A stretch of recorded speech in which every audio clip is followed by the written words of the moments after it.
All right, let's get into this now that I've had that direct message to my friend on the internet. Let's talk about FaZe. They added Twistzz. We knew they were going to add Twistzz. We know that they're going to add karrigan. Are we happier with this, boys? Prof, are we happy to see Twistzz on this roster? Do we think he can make it happen?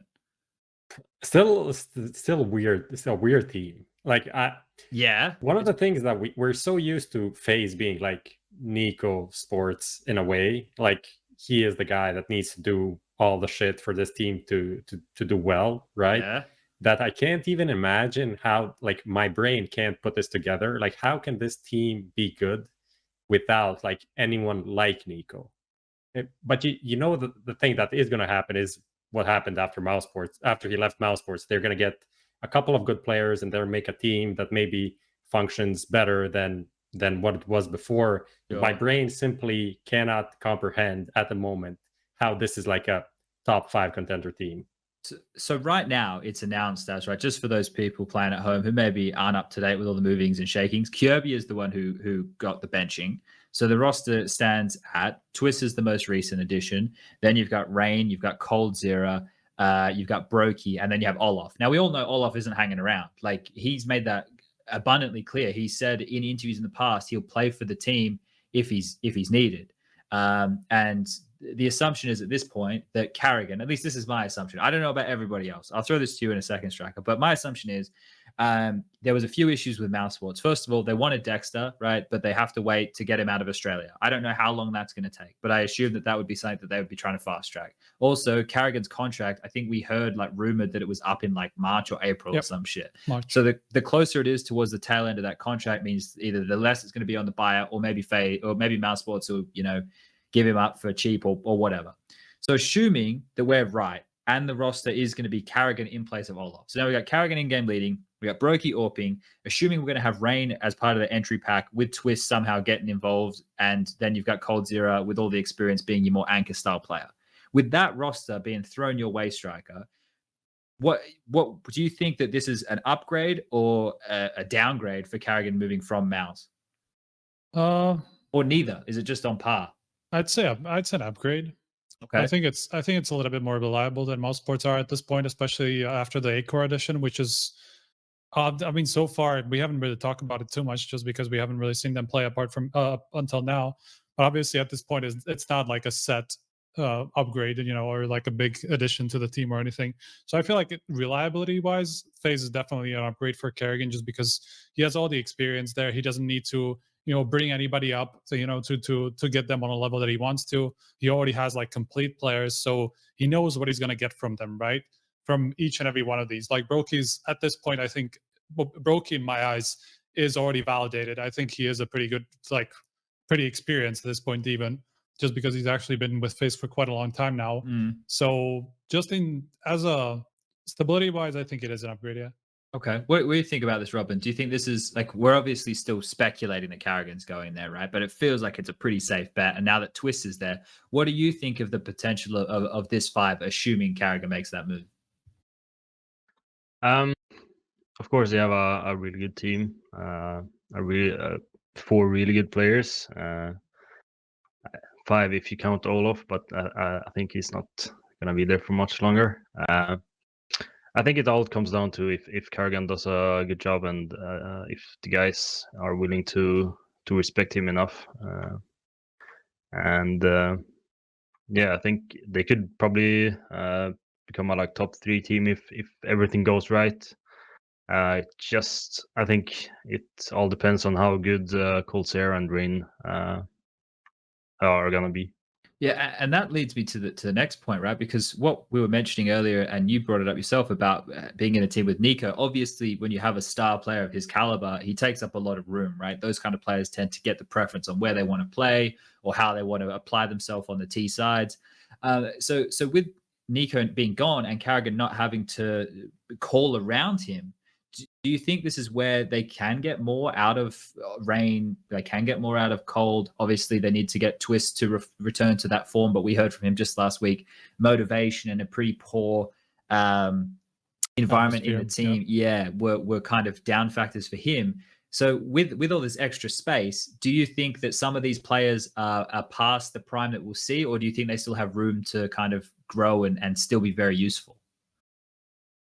I think they all have their spot. I think they have to shift who's the star player. I don't think Colsera or Rain are gonna be the guys putting up the huge numbers.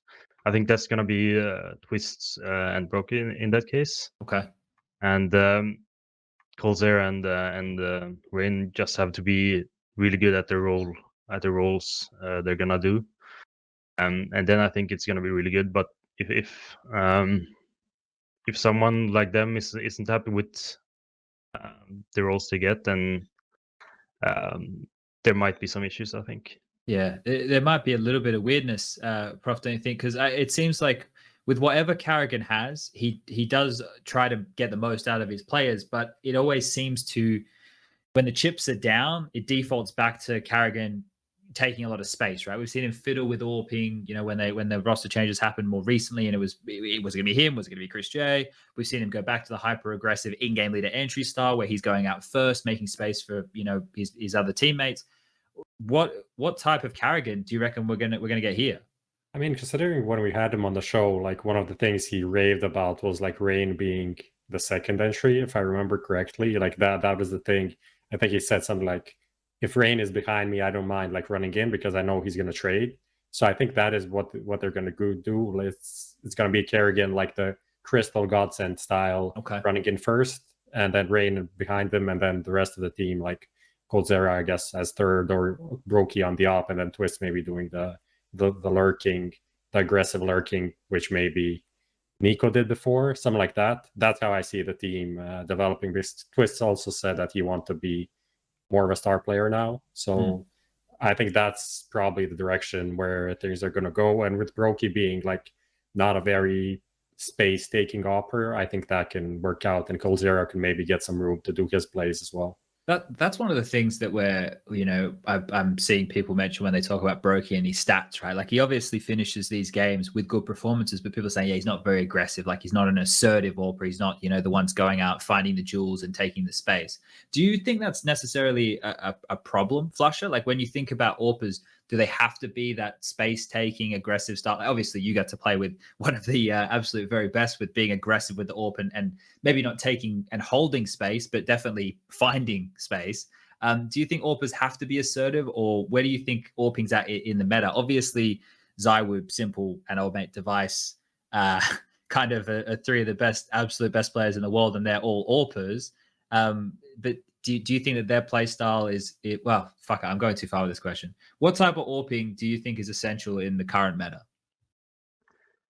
I don't think there's one style of AWPing that's better than the rest. It's all come down to how the team plays around it. And I think if you have karrigan as the game leader, I think he's gonna figure it out really well. I don't think Broky is gonna have to be like going for entries, going for crazy peaks. If he just plays the spot he's designed to, then it shouldn't be a problem. Especially with karrigan on the team, he's probably gonna have a lot of ideas of how to do it. Sure. All right. Striker, while we wrap this one up, do you think any of the issues we've heard about in the past with FaZe, struggling to sign people or not having the support networks necessarily in place, do we think they're going to keep cropping up? Because we did see a very creative announcement video for Twistzz the other day. So, maybe FaZe are showing a bit more interest in their Counter-Strike team. Yeah, I don't know. Colsera also said a while back that they wanted to hire a psychologist. And so that also points to like a little bit of a different direction with FaZe. I don't know if, I'm not necessarily sure whether like it's the organization really like coming up with this on their own. I feel like it's just coming from the team and them trying to push for some of these changes that like obviously a lot of these teams have already brought in, and FaZe are just lagging behind in that aspect in terms of the top teams. So hopefully that's going to happen. Hopefully the org cares enough to actually make that happen. And so far it looks like it will. And in terms of like signing people, like we know that karrigan is not is running out pretty soon. So at least in terms of players, it's not going to be any problem. They don't have a coach, do they? Yeah. That's a problem. True. Someone needs to be the FaZe coach. Who's going to coach FaZe?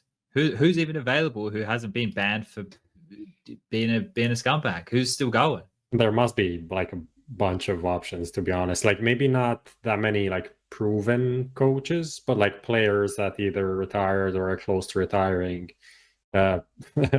All of moving to the coach or something like that. Like could anything could happen. Flusher, even though I don't see it. That would be so weird. Imagine Olof as a coach. I can't. Flusher, can that happen? Can he coach? No, he can't. Well, at least it was a thought we entertained for a moment. Okay. So what about you? You kind of, I feel like you kind of alluded to it when you were saying like playing with a team. Would you see yourself as a coach at some point? I have a hard time seeing myself as a coach. I don't think I have the personality to be a coach. Okay. Well, just curiously, because you've had much more experiences with coaches than any of us, what type of personality, or who is the best coach that you've had the pleasure of being under? I think Samuelsson was the best coach. Okay.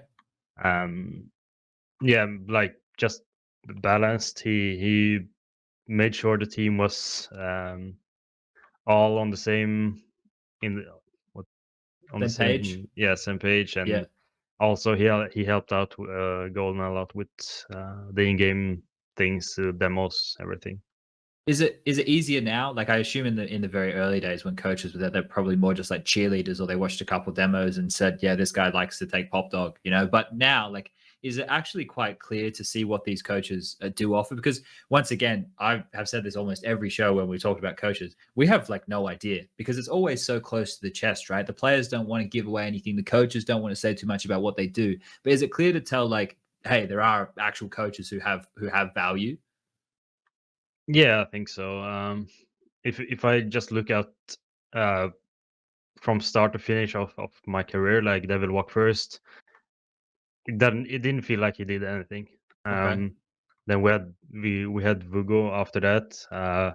He was more analytical, but maybe not caring too much about what was going on within the team, between the players.